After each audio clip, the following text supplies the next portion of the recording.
FIR ആദ്യം പോകുന്നത്. ഉടമസ്ഥനില്ലാത്ത വീട്ടിൽ അതിക്രമിച്ചു കയറി താമസിച്ച 5 സ്ത്രീകളെ നാട്ടുകാർ ഒഴിപ്പിച്ചു. കോഴിക്കോട് പാറോപ്പടിയിലാണ് നാടകീയ സംഭവങ്ങൾ അരങ്ങേറിയത്. ഈ സ്ത്രീകളുടെ ശല്യം കാരണം നഗരത്തിലെ ഒരു ഫ്ളാറ്റിൽ കഴിയേണ്ട ഗതികേടിലാണ് വീടുടമസ്ഥൻ. പാറോപ്പടിപ്പള്ളിക്ക് സമീപമുള്ള കൗസ്തുഭം എന്ന ഈ വീട്ടിലാണ് അയൽപക്കത്തെ വീട്ടിലുള്ള 5 സ്ത്രീകൾ അതിക്രമിച്ചു കയറി കഴിഞ്ഞത്. ഈ സ്ത്രീകളുടെ ശല്യം സഹിക്കവയ്യാതെ ഉടമസ്ഥനായ പുഷ്പാങ്കദനും കുടുംബവും നേരത്തെ വീട് വിട്ടുപോയിരുന്നു. വീട് വിൽക്കാനുണ്ടെന്ന പരസ്യം കണ്ടതിനെ തുടർന്ന് കൊടുവള്ളി സ്വദേശിയായ നിഷാദ് സ്ഥലത്തെത്തി. ഇയാൾക്ക് നേരെ സ്ത്രീകൾ കല്ലേറ് നടത്തുകയും വാഹനം തകർക്കുകയും ചെയ്തു. വിവരമറിഞ്ഞതിനെ തുടർന്ന് നാട്ടുകാർ സ്ഥലത്ത് തടിച്ചുകൂടി. നാട്ടുകാർക്ക് നേരെയായി പിന്നീട് സ്ത്രീകളുടെ പ്രതിഷേധം.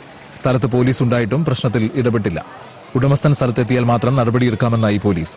ഉടമസ്ഥൻ സ്ഥലത്തെത്തിയിട്ടും വനിതാ പോലീസ് ഇല്ലെന്ന് പറഞ്ഞ് പോലീസ് നിഷ്ക്രിയമായി നിൽക്കുകയായിരുന്നു. സ്ത്രീകളുടെ ചീത്തവിളിയും കല്ലേറും അതിരുകടന്നതോടെ നാട്ടുകാർ ഗേറ്റ് തകർത്ത് അകത്തു കയറി. പിന്നീട് നാടകീയമായ രംഗങ്ങളാണ് അരങ്ങേറിയത്.